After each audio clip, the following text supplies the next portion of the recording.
and it's intense. It starts in June and goes all the way to the end of May. And in those courses, you're basically in the classroom from 8 in the morning to 5, some days till 7. You have, and you're taking courses like in the summer, you take some the introductory medical science courses. So that would include clinical anatomy, medical physiology, and diagnostic anatomy, which is sort of an introduction to the patient assessment and how we um, interpret the physical exam on a patient and what it means towards, in relation to the anatomy of the body. And then the fall semester is much more full with a lot more courses. So you, in addition to having the full patient assessment course, in which you learn how to do a full history and physical on patients, you're also receiving pathophysiology courses, primary care, the first pharmacology class. You also get the history, PA professionalism, which is basically partly history of our course. There's some ethics in that course, and we prepare you for doing an ethics poster. In groups, you get together and you take an ethical dilemma, and then you basically present it. It's almost like a precursor to, for graduate year, it's like almost very similar to how you would do your graduate thesis research. And you present it to your peers and also to a panel that we have judging the posters. And then we also have in fall, we have infectious disease and microbiology. So it's jam-packed with courses, and it's important that you keep on top of the studies, but it prepares you for the spring semester, which is also equally as intense, because then you start into the more medical diagnosis and treatment plans in the internal medicine 1 and 2. And then you also will have pediatrics, you'll have women's health, surgical medicine, emergency medicine, those courses. So and then pharmacology too. So in the spring, basically how the program works is the summer is the building block for the fall is the building block for the spring. And then we hopefully you're prepared enough to go out on clinical rotation. The end of that junior year, we'll have a comp exam. And you have to pass the comp exam for us to send you out into the world to do your clinical rotations. And then the second year of the program is our basic 4 clinical rotations. And you're out there in the hospitals rotating through not just hospitals, but also medical offices. And then preparing on how to actually interact with patients. And those are your 4 courses. And then in your graduate year, the 3rd year, you you actually work again in groups for a thesis project, and you do research. And then at the end of your grad year, you will present your thesis research and defend it. And you also do clerkships, and there are a few graduate level rotations, such as advanced medicine, emergency medicine, and long-term care. Those are the rotations that you get in your grad year. And then you will also get clerkships. You can choose from orthopedic surgery, there's neurosurgery, there's pediatric emergency, there's neonatology. So anything that you might feel that you'll be interested in, you can take in your graduate year. And then we also have a few months built in for just research and board review to prepare you for taking the boards once you graduate. And that's basically an overview of the program. Austin just texted me that he cannot get on. Really? Yeah. Is it a problem with the web When he clicks the Said link, it's not working on 2 computers or his phone. I don't know why. okay. While you're speaking, I could try resending him the link. I don't know if that will work. Okay. I'm not really sure Alright. what that is, why it's happening. But we do have, just to start off, we do have a question that came in from a student that they're asking. Is a good question. They're saying, what will the fall semester, will the fall semester be online or will it be back on campus? We're hoping it will be back on campus, but unfortunately, we're in a pandemic situation and we don't know. I don't know. I Yeah. can't predict how this is going to play out. A lot of discussion is going around campus about changes and ways we have to adapt. So any updates, we will definitely let the students know. But all decisions have not been made yet. There's a lot of discussions to be had regarding a lot of different programs, not just PA either. We have another question. I was wondering what the freshman year science classes look like. I think you touched upon it a little. If you want to expand on it. Those are the freshman year science classes. I have to be honest with you, I'm not sure about like what exactly they take in freshman versus sophomore year, their prerequisites and when they take it, because I only advise the students in the PA program. And I don't unfortunately have the list in front of me because I'm at home and I'm not in my office. So the freshman year, I assume that you take, I know that before you come into the program, you need to take anatomy and physiology, chemistry and organic chemistry before you are admitted in your junior year of the program, but I'm not sure as to when you take those. I think Dr. Blaze is the advisor for the freshman and sophomore PA students. Yeah, and the freshmen, just speaking on what I know about freshman and sophomore year, you're just like every other student coming to the school when it comes to the core requirements. So in the first 2 years of being a Wagner student, you do have a certain core to fulfill, just like any other major. So you'll be taking a lot of like the liberal arts, but the difference between PA students and other majors is that you will have to take, as Pauline said, the prerequisites intertwined within that. But you will have freedom to choose from core classes. We don't really call it core, we call it classes that are part of the Wagner plan, which you'll have options and you could discuss that with your academic advisor about what you can take. But yes, you do have quite a few prereqs to take intertwined with that.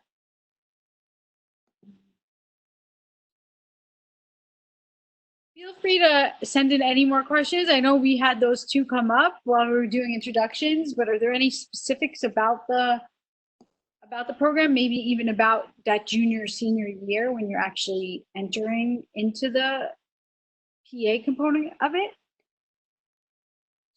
For anyone who got the acceptance to the PA program, we aren't technically in the program yet. Is there another application process? I don't believe there is. We do have we do interview a second time after you've completed the first 2 years to make sure you meet all of the requirements that you're supposed to meet. You do have to maintain a GPA of 3.2 in those first 2 years in order to be admitted to the program. And I believe it's a 3.2 overall and a 3.0 science, but I'm not 100% sure of that because I don't have it in front of me. Do you know, Dana, if that's the requirement for PA? It's 3.2 overall and 3.0 for science. Yeah, I believe so. That is So though, if you maintain that GPA, then there shouldn't be a problem with you moving forward, unless if you get to the end of your sophomore year and decide that you want to change majors.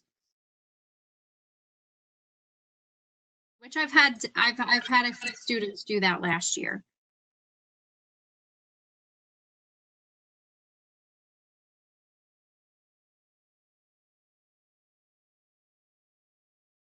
Any other questions? Trying to send him the link again.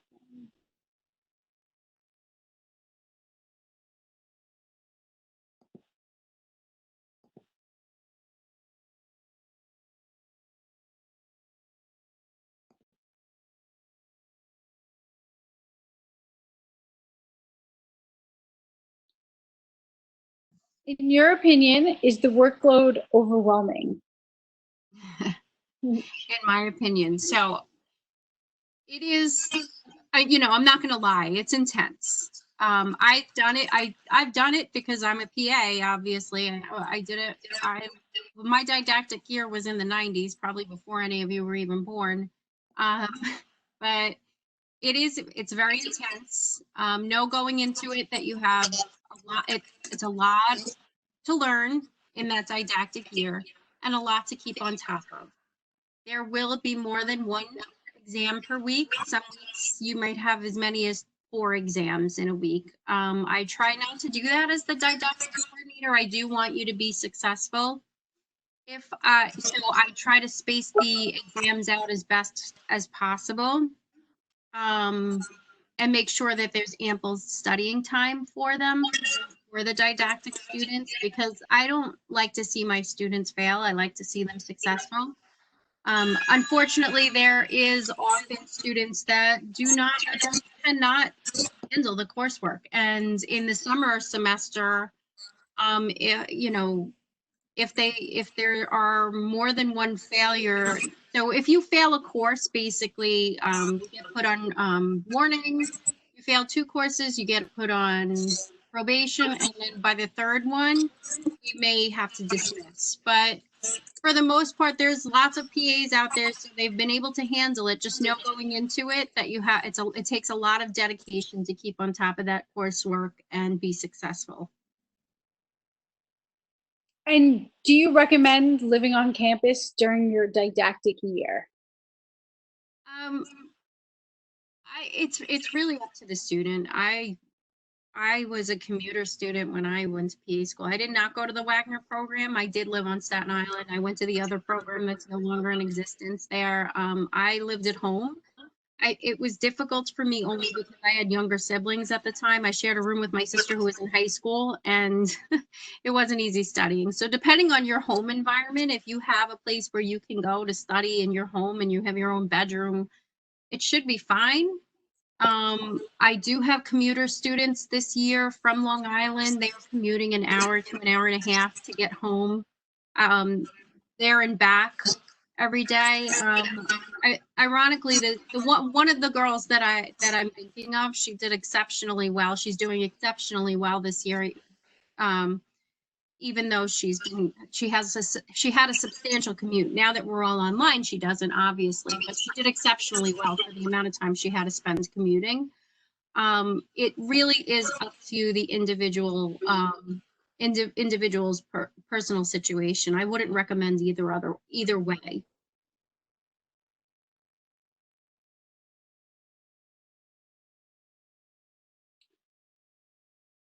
The group of people that we start the program with, do the group of people that we start the program with go through with us the entire 5 years? They should, theoretically, yes. If a student gets decelerated for whatever reason, like if they fail and we decide that, you know, I think that maybe, you know, I don't think, basically, if a student hits that point where they've failed after they're on probation, we do have an intervention process that's called deceleration, where we actually hold them back in didactic year. So then they would not finish with the cohort of students they started with if they become decelerated, or if they have a medical issue during their didactic year and need to withdraw temporarily and then re-enroll the following year. then they wouldn't be with their cohort. Otherwise, yes, they start as freshmen and then they graduate with their masters together.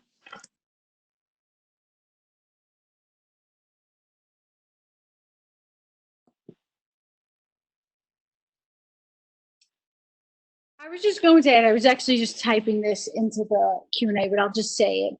As far as the question about living on campus, if you are from Staten Island, and you can easily go home, living on campus isn't completely necessary, because keep in mind, especially if you don't have a great study space at home or you have distractions, you will have our library to use. You will have places on campus to be able to study as well, and then be able to go home at night. So don't feel like you were forced. Also, it doesn't hurt if you are questioning. It doesn't hurt to try it out. If you dorm for a semester and decide it's not for you, no one's holding it to you that you have to continue dorming. But you kind of have to know what type of student you are. If you feel like living on campus, even though you're living on Staten Island, would be more beneficial to you and you'd be more concentrated, then but you could always try it out, basically, is what I'm saying. Okay, so we have another question here. What trips do PA students go on? Okay, so the EYH experiences, they expand your horizon trips. So in junior year, didactic year, we take the students to England to a psychiatric hospital to see how the patients and how they handle psychiatric patients in another country. We have a relationship with a hospital out in England, and the physicians that work there come to us once a year. They are the judges for our ethics posters for our didactic students in the fall. Unfortunately, this year, because of the pandemic, that trip was canceled 2 weeks before we were supposed to go, and it is not being rescheduled. In your clinical year, which is your senior year, we take students on a medical mission trip to Guatemala, where they get a lot of hands-on experience and are able to treat the patients of Guatemala. You will have faculty support there helping you, and medical translators if needed. And then in the graduate year, the last 2 years they went to, well, last year they went to Botswana. This year the trip to Botswana is up in the air. We don't know if they'll be able to go. And if we cannot do Botswana, there's a possibility we can do Peru. They've done Peru in the past, but both are medical mission trips and very similar to how the Guatemala trip is, to treat patients in the other country. And also in Botswana, there was also a good amount of training for their practitioners by our students for them, because they have such a lack of access to medicine. But because of the pandemic this year, it's a little bit up in the air. I don't know what it means for the future. Things may change just because this is occurring. About the trips that the PA students do take, how long are the trips normally? They're 1 week. We take 2 cohorts of students, so we split the class up in half, and each group goes for 1 week.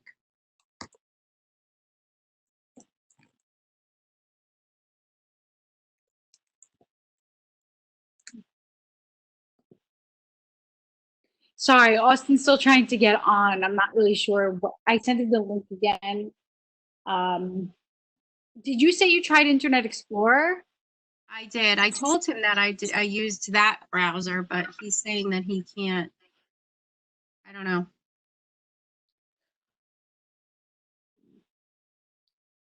Okay, so we have another question that just came in about the medical mission trips.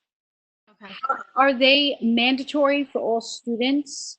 And do the students still have to take classes when on the mission trips?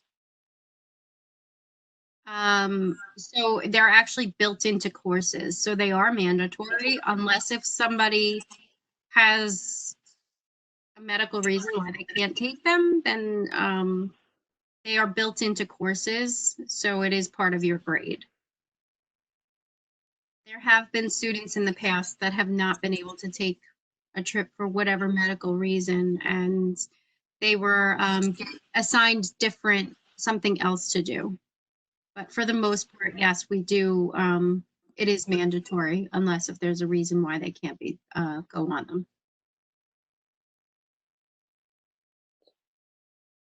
We have a question on admissions end. When are incoming freshmen getting programs for classes?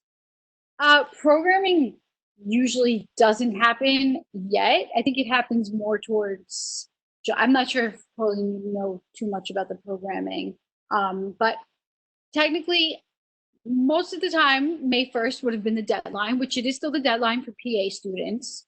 We've extended it for all other majors till June 1st. But once you decided if you wanted to come here and you do make your deposit, there are some other steps that you do have to fill out something called the new student form, and you'll get an email too. Once you've made your deposit, you'll get an email that says, congratulations, welcome to the class of 2024. And then it'll give you the link to the new student form, which is on the new student hub. You may have already visited this page because in our email notifying students about the change of deadline, we did put the link to the new student hub in there.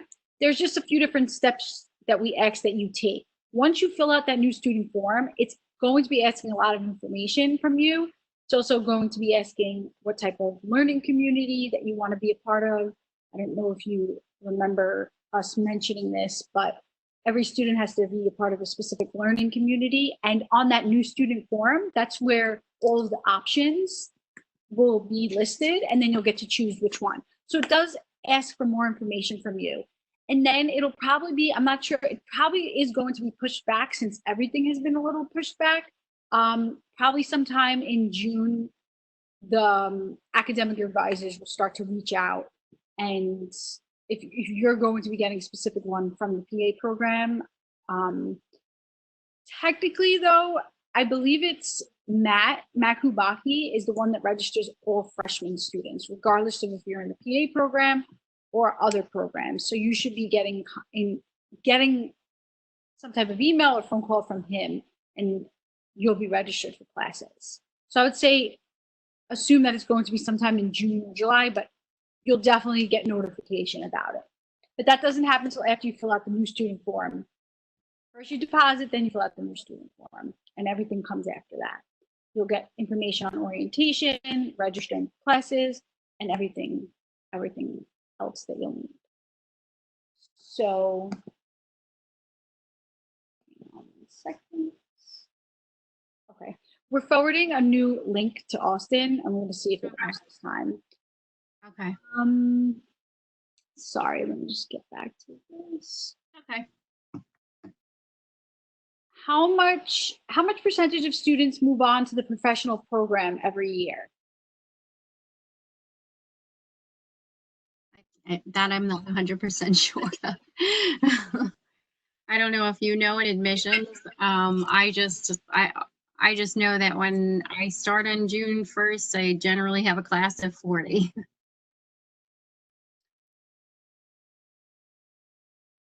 We can get you that information once the students start school. It's really on the PA program to that monitor. I would guess, I think Tracy probably would know more statistics about that. So I will get to the student that asked that question. I will get that information for you, and I will send you an email with more about numbers and who actually goes through from the beginning. So the class will start off, as Pauline said, as a freshman. We will have 40 students. Once we get to that 40 student mark, then it gets closed out. We can only have 40 students in the program. And then as they go through their first 2 years, that number could change, but I will get you the statistics about that. Is this meeting recorded? Yes. So the meeting is being recorded every week. If you noticed on this week's Wagner Wednesday email that went out, there was a link where you can go back and rewatch any of the sessions that you may have missed or ones that you may want to go back to and hear again. So it will be on our Connect Virtually page. Every week you'll see that link come up in the emails that you receive, and then all the dates will be listed that we've had Wagner Wednesdays, and then you'll be able to click on every video that's been recorded. Okay, so what are the different types of learning communities? So you'll get every year, I will say this, every year it does change about what they're offering. So there are different subjects if the student's interested. It's a chance for students to kind of branch off into learning something that they may not necessarily be learning in their major. Oh, I think that Austin finally got on. Looks like he's joining. I see.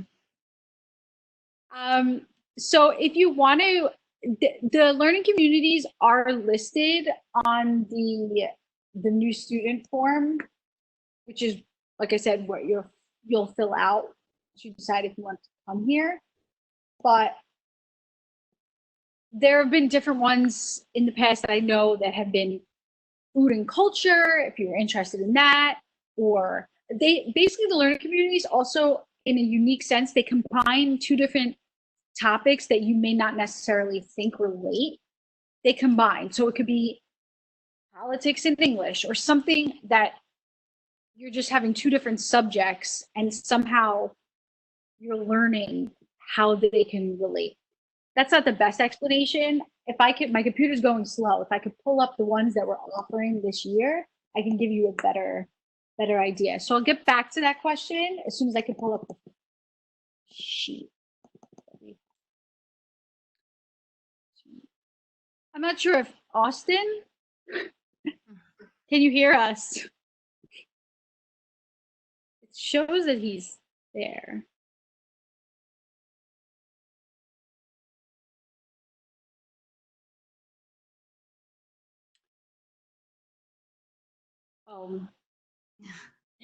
Try it again.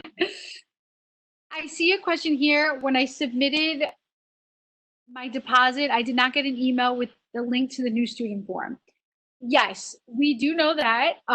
Deposits, it's still kind of early. I know May 1st is right around the corner, but we are going to start to send. We haven't, just so you know, we haven't sent those emails out yet. So do expect an email. We were waiting for a couple of more students to deposit, but once, I believe probably by the end of this week or beginning of next week, you will get an email with pretty much your next steps once you've deposited. So not to worry, it'll be there. Also, if you just type in Google, Wagner College New Student Hub, it should bring you to our New Student Hub as well, which will direct you to the form and all the other steps that you have to take once you deposit. But you will get an email about it as well. Austin? Yes. Hey, how are you? Hi. That was problematic, huh? Yes, I'm sorry. I don't know what the issue was. It was with Chrome, you were saying? No, Wagner has horrific IT. They're like the Pentagon. They need like some weird sign in. I never saw anything like it in my life. Students could hear you, by the way. It's fine. They should know. We're all trying to make it through this right now. Well, we did get started. Obviously, we have been getting a lot of good questions. If you want to just introduce yourself and tell a little bit about what you do in the program, and then I could continue to ask the questions, and maybe you could answer some of them. Sure. Hi, good afternoon. Austin Epstein. I'm a coordinator with the PA program. I'm an alumni of the program. I've been with the program for quite some time, whether it be as a student, a preceptor, and for the last, I guess, 15 years as a faculty member. So I'm quite familiar with the way of the world at the PA program.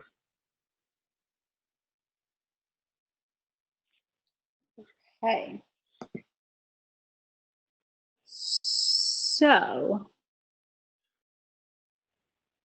Who's in the audience right now?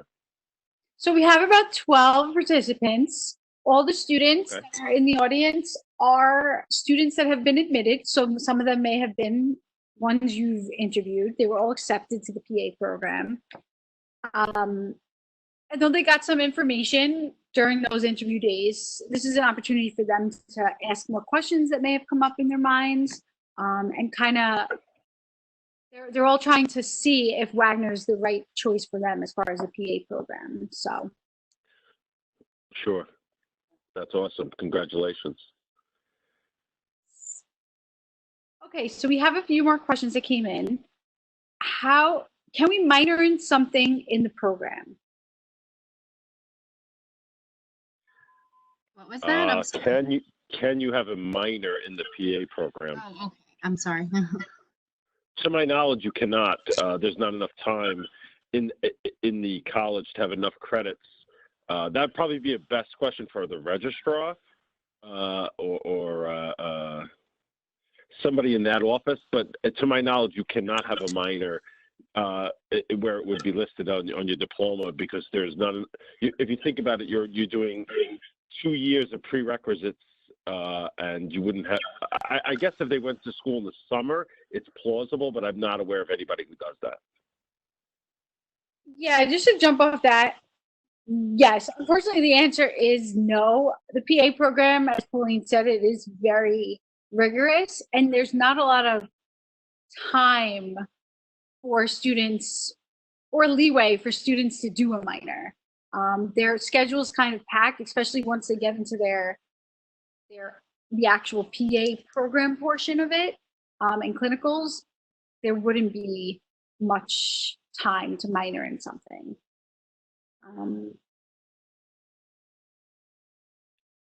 Oh, one of the students just said that they miss Pauline. They had you as their interviewer during the PA days.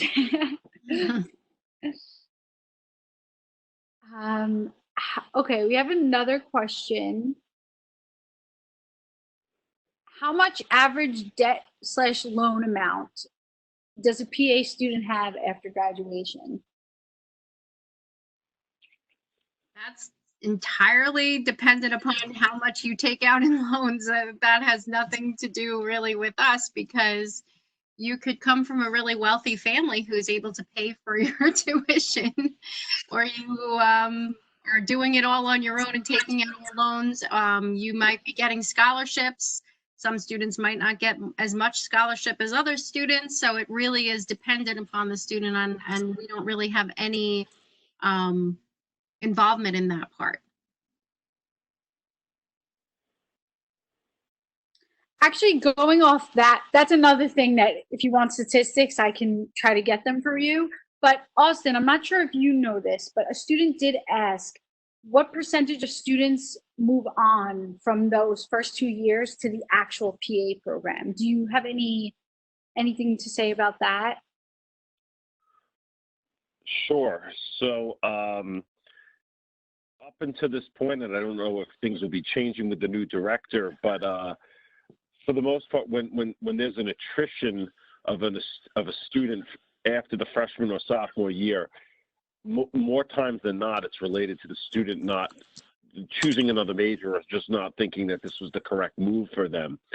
So in terms of them, you mean as far as they maintaining grades?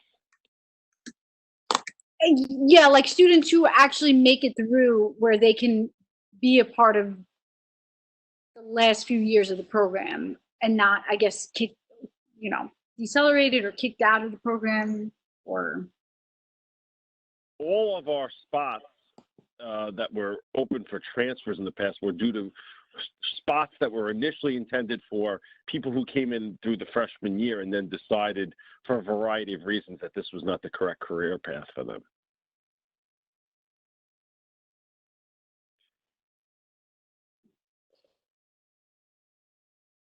I don't know if that answers it. okay. If you maintain the requirements, your seat was there. Which, just to confirm with Pauline and I had told the students, what is the grades for them to maintain in order for them to move on to the next level? Is it a 3.0 science GPA and a 3.2? Those are so I don't speak in error. Those are listed on the website. Yes, they are listed on the website as well. Yeah, I don't want to conflict with what they say, but they are listed on the website. I believe the science GPA is somewhere. Everything is over a 3.0. There's an overall GPA and then there's a science GPA, which are listed.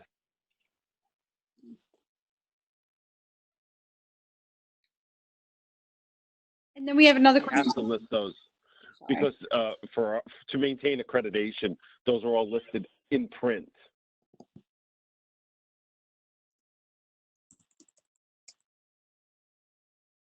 What percentage of students are able to get a job after they graduate from the program? Or even if you don't know, 100%.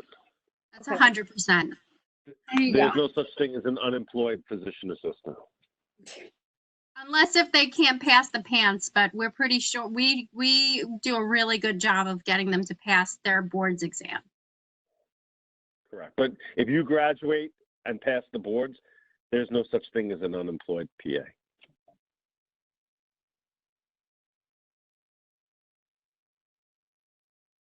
Okay, so I'll try to find the statistics on the average debt loan amount that students have. But as Pauline said, it changes dependent on the students. I will say this though, the return, if we're talking about debt and payment and then return on investment will come into that. And I mean, you could speak more to this, Pauline and Austin, but the return on investment of being a PA is pretty high compared to other majors. Oh, sure. That's why. That's one of the reasons why there's such a desire for people to go into the field. There's not so many things in life that are certain. I know that somebody who graduates from an accredited program and passes the boards will get employment.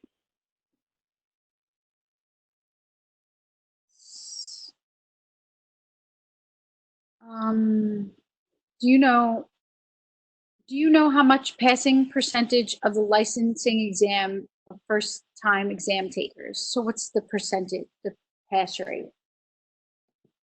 We're over 90%. We're over the minimum. We're the benchmark that's been set forth by the accrediting body. We exceed the benchmark, so we're above. We're at or above the national average.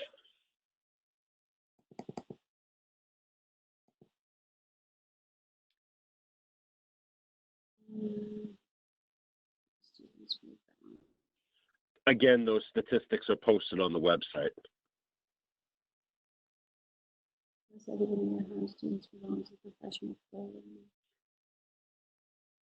A student asked if, I'm not sure if you know specifics, but last year, how many students moved on to the professional program out of how many total? That I do not know. I know of one that did not. I think it was only. I think 2 students did not move on, and they withdrew to change majors. I know of one definitely, and I believe the number ended up being 2. Okay.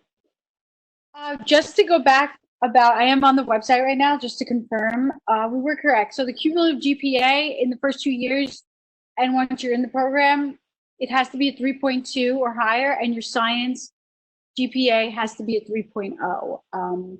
So you have to have a C+ or above in any of the prerequisite courses, just to confirm that. And the next question that we had is how much average salary of a licensed PA, how much is the average salary of a licensed PA in the first 3 years after graduation? It depends on the field they work in, the location within the United States that they work in. There's a lot of variables, but from what I hear, most new graduates in the New York City area are making over 80 or 90,000 to start. There are stats on that done by the AAPA, which looks at average PA salary per state. I don't know if they do average starting PA salary per state, but they do list that.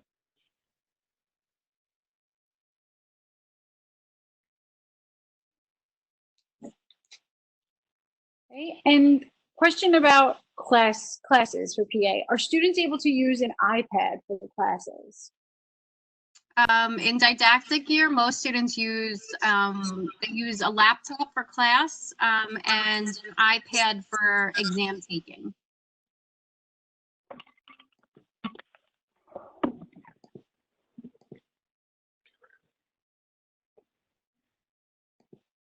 We've moved to almost an exclusively paperless model.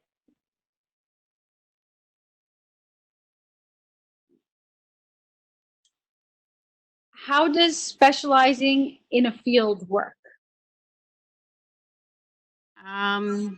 Well, you get basically it depends on where you work. Essentially, after you're graduated, you figure out what areas interested you.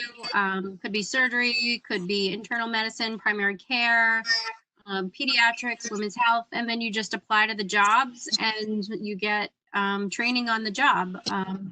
I was a NICU PA for 20 years before I joined the program. I did not have very much exposure into the neonatal ICU before I graduated. It was only a few days during my pediatrics rotation.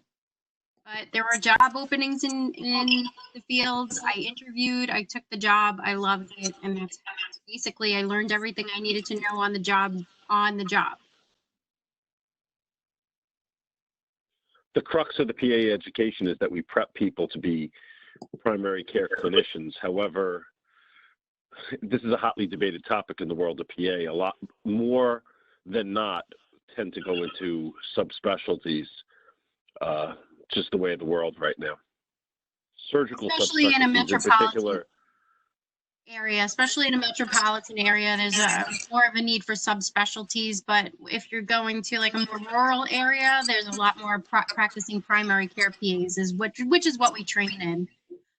Interestingly enough, right now during this COVID pandemic, a lot of PAs were actually the subspecialties because there was an executive order for all elective procedures to be halted.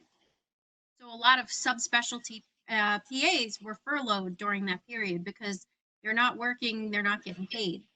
But many of them were able to pivot into a different role and through staffing agencies take positions in critical care ICUs to care for COVID patients and fulfill a need, especially here in New York City. So I actually know several PAs who have left, who were furloughed and then moved on and are now working in the front lines of the COVID crisis. And as PAs, we are able to do that, to move, even though we are not. So if you're not specially trained in critical care, you are working beneath a critical care or alongside a critical care physician. It's not just PAs that we're pivoting. I know of several care teams that consist of orthopedic surgeons, OBGYNs, dermatologists who are now working. What they're doing is they're dividing up teams with a team leader who is a critical care physician, and they're all supporting them and working in the ICUs alongside to support and fulfill where the need is. So being PAs and being able to do that and have that lateral mobility, it's actually put our profession in the forefront. I don't know if anybody saw Channel 11 News last night, but they featured PAs and how we were able to do that and fulfill those roles.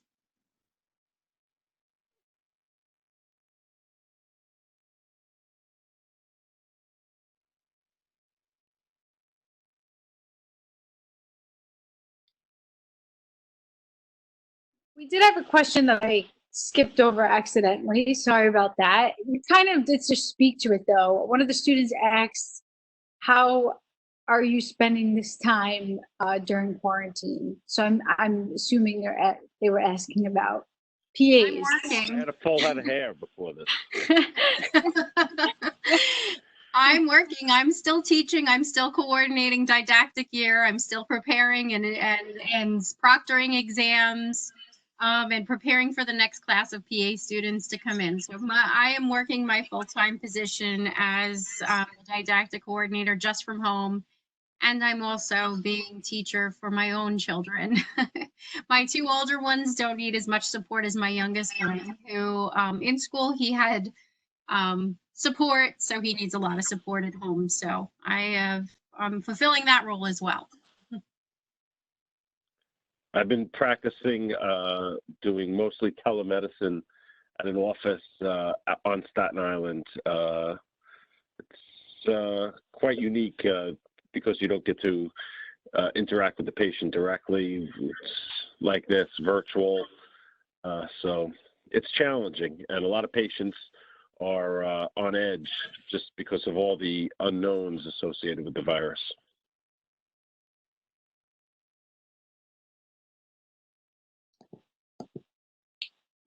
Okay, let's see.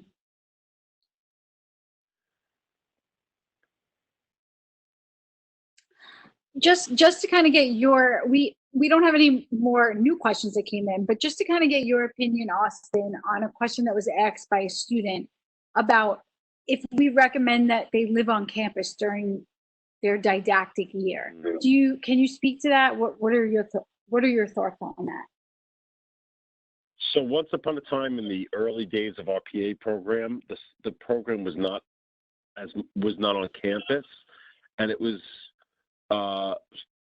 more difficult, if you will. I feel like I did not live on campus, but I feel like whether you're a commuter or somebody who's living on campus, there is a sense of family amongst Wagner and the PA students. So I think it helps in terms of making some relationships with some of your classmates, but it is not, it's not something that has to happen.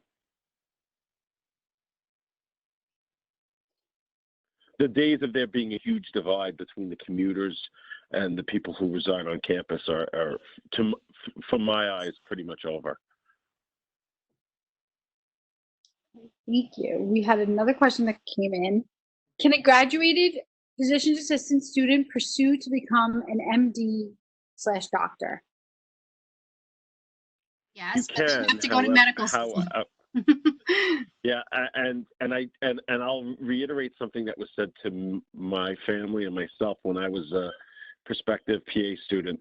If the career path that you want to choose is a physician, then you should go to that career path. However, PA and physician are not the same thing, and I feel like you should really then research the career path more and find out and make sure that this is the correct one for you.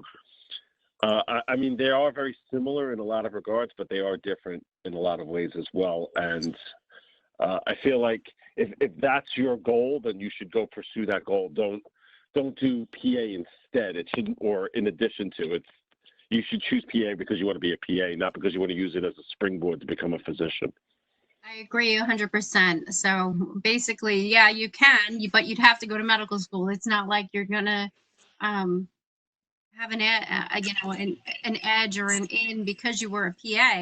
You have to do all the same requirements. So if you want to be a physician, then just go to medical school.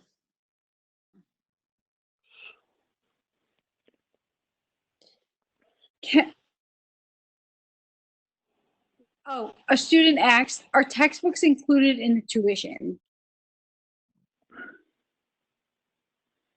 I believe some of them are, and others are available online on Access Med. I can't speak in terms of freshman and sophomore year. I don't know that. Oh, I was meant for the program. For the PA program, I believe they're bundled. Yeah, everything is bundled. And that was done a couple of years ago to help reduce cost for PA students when students were trying to do it on their own, despite the fact that there's so many avenues, it was very costly. So to try to limit overall cost, it was all bundled.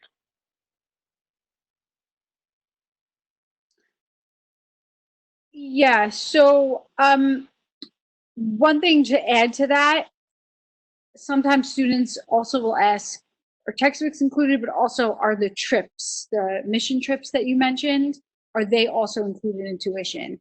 And I believe that they are as part of it. As of right now, they are. Things could change in the future by the time they get to the program, but as of right now, yes, they are. And as I mentioned before, in the first 2 years, you kind of can consider yourself in the mainstream of other students. So as far as textbooks and for the core classes that you're going to have to take, those won't be included in the tuition. I can assume that. I don't believe so. Yeah. Yeah.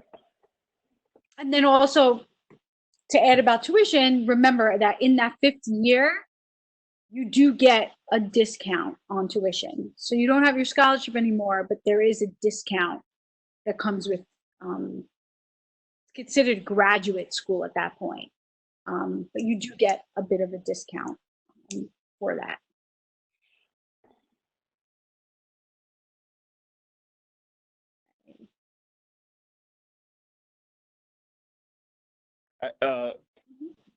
To not that Wagner needs me to be their cheerleader, but there's not too many instances on a national level where you can get the amount of clinical experience that we give, plus graduate with both a bachelor's and a master's degree. So it's nicely packaged for them.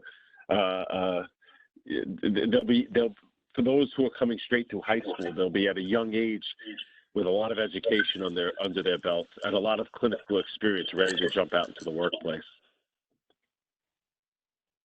Yeah, and I could speak to that from the admissions end.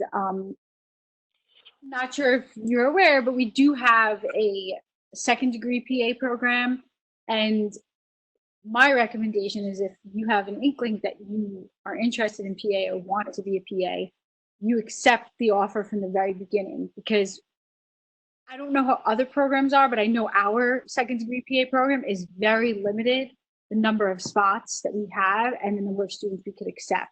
And that's for people who have went to school for something different. And then later on, they decided they wanted to become a PA. For our school, at least at Wagner, it's much more. The second career PA program is only, if you mean just to get the master's, is what you're referring to? Yeah, for those who have gotten a bachelor's. They would have had to have been a PA from another program. Yeah, and then apply for the master's. The freestanding master's is what you're referring to. No, I think they mean the second degree students, like the ones that have a degree in undergrad and something else, and then apply directly to the PA program for those last 3 years. Oh, yeah. Very limited. The likelihood extremely limited. Yeah. Maybe more so than most programs. I mean, I guess that speaks to the fact that we're doing a good job with the admissions process on people through high school, and very few people choose to change. So being that they don't change their major, those spots don't open up.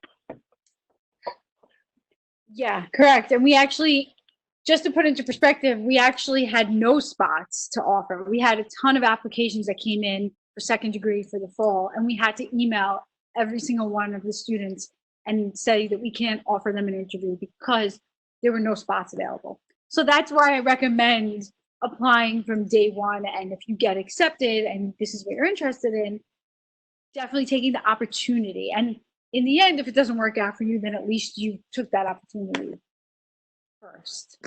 Because it is very competitive later on. So, any other questions? I believe we answered all of the ones that came through. If anyone has anything else, I know we're just passing the hour mark now. Does anyone have anything else that they want to ask about? Just give it another second. I'm suspended from the ceiling like Mission Impossible. That's how I had to get into the firewall of the IT to get into this chat room.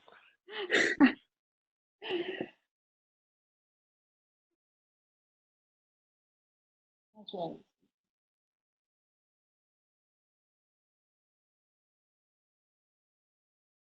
Okay. Doesn't seem like anyone's typing any other questions in. I don't know if you want to say any closing remarks or anything else that you want the students to know as far as helping them make a decision about whether Wagner's right for them and the PA program in general.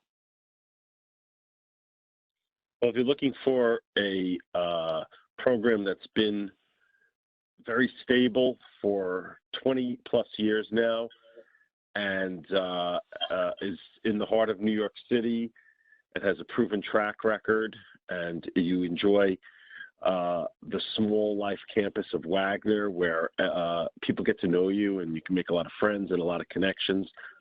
And I think that the Wagner PA program is an ideal fit.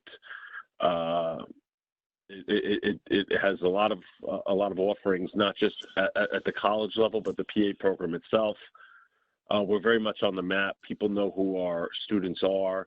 They're getting very, very nice jobs after graduation at big institutions. And I think on a national level, we're recognized. We just received a 10-year accreditation, which, while they would never officially say this, kind of puts us as a benchmark program in terms of the rest of the country, and ones that other PA programs look to model themselves after.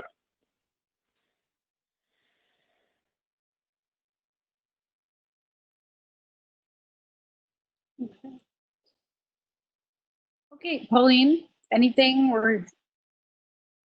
No, I think that Austin basically summarized it all, and he said it all. If you're considering and you really want to be a PA and you've been accepted, congratulations. I hope you choose us. But if you think that PA is not right for you, then you're free to find something else. But I hope I'll be seeing you in 2 more years.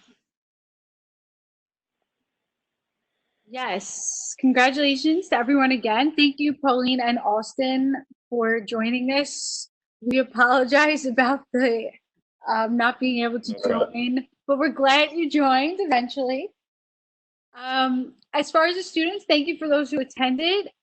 Like I said, if you want to rewatch this video, if there's any questions that you want, the video will be on our Connect Virtually page on our website, which look in your emails about Wagner Wednesdays every week. We'll have a link there that you could click, or you can go directly to the website. And as always, if you have any questions, specifics, feel free to reach out to your admissions counselor or the admissions office in general, and we'd be happy to talk you through anything that you're concerned about. With that being said, everyone, I hope you have a good afternoon, and hopefully we will be seeing you all soon. Bye. Thank you, Dana. Bye. Thank Bye, you Dana. very Thank you. much. Bye, Have a Pauline. good day, everyone.